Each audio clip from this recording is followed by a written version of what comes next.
Oui, Sel de Terre a été créé en particulier parce que quand au jardin de Passerelle on n'a plus de financement, on avait besoin de s'approvisionner en graines. Et donc on allait à la bourse aux graines de Battemandel. Et petit à petit on s'est aperçu que il y avait du tout et n'importe quoi dans les dons de graines.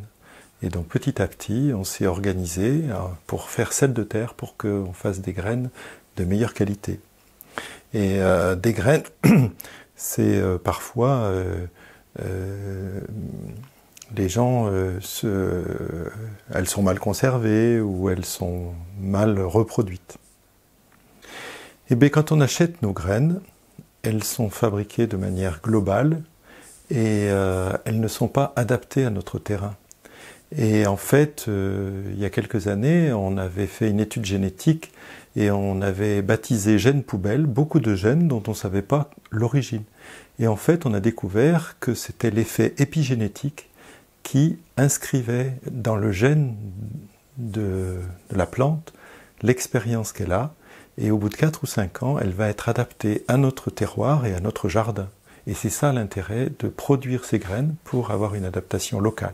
Et c'est d'autant plus important aujourd'hui qu'il y a le réchauffement climatique et que le temps va changer et qu'on va avoir besoin de graines qui s'adaptent non seulement à notre jardin mais aussi à notre climat. Et puis il y a aussi, quand on achète des graines, de plus en plus de graines qui sont des hybrides et qui sont parfois non reproductibles. Voilà. Et les semenciers, ils aiment bien avoir des graines non reproductibles, comme ça on est sûr d'aller en racheter. Et puis l'autre problème grave, c'est que moins on a de variétés sur le marché, et plus la biodiversité disparaît. Et il est grand temps de retrouver beaucoup de biodiversité dans nos jardins, ce qui se fait depuis des milliers d'années et qu'on a abandonné. Alors pour faire des graines de qualité, il faut déjà partir d'un bon produit. C'est-à-dire d'une bonne graine. Parce que parfois, on achète un plant, même un maraîcher bio, mais ça peut être une graine hybride.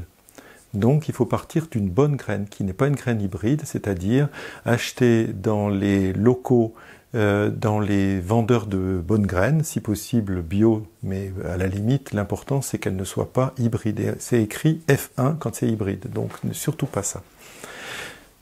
Première chose, donc, une bonne graine. Et la deuxième chose, c'est, souvent les gens oublient ça, c'est qu'on ne peut pas reproduire des graines que sur 1 ou 2 pieds.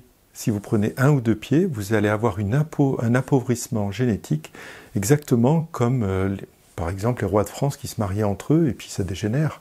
Et bien là, c'est pareil, il va y avoir une dégénérescence si on n'a pas un certain nombre de plants. Par exemple, il faut entre 5 et 20 betteraves pour pouvoir avoir une variabilité génétique suffisante. Ça, c'est la première des choses. Donc, après la bonne graine, il faut le bon nombre de pieds. Et puis, la troisième chose, c'est que les plantes s'hybrident entre elles. Par exemple, les gens qui ont fait l'expérience d'avoir des betteraves dans leur jardin et des côtes de blettes, c'est la même famille. Et petit à petit, ils vont avoir ni des betteraves ni des côtes de blettes. C'est ça l'hybridation. Donc, il faut s'organiser comme il faut pour pouvoir produire des graines de qualité avec un nombre de pieds suffisant et en respectant les difficultés d'hybridation. Par exemple, les cucurbitacées se mélangent par famille, les melons entre eux, les courgettes entre elles, etc., mais pas entre les courges et les melons, par exemple, pas entre les courgettes et les potirons. Et ça, une fois qu'on a amélioré la technique, on va avoir une meilleure qualité de graines. Et ça, on ne peut pas le faire uniquement dans un jardin, c'est ça l'idée de faire réseau.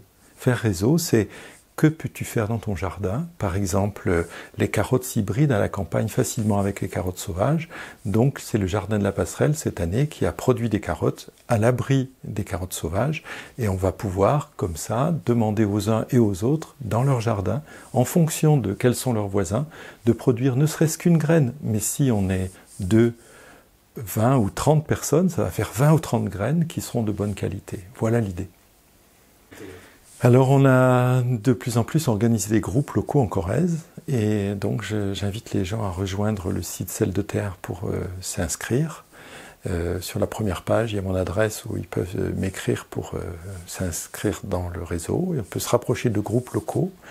Et puis s'il n'y a personne autour, on peut aussi faire un groupe Et parce que l'idée de Sel de Terre, c'est de produire le plus près de son terroir et de pouvoir échanger entre jardiniers nos techniques.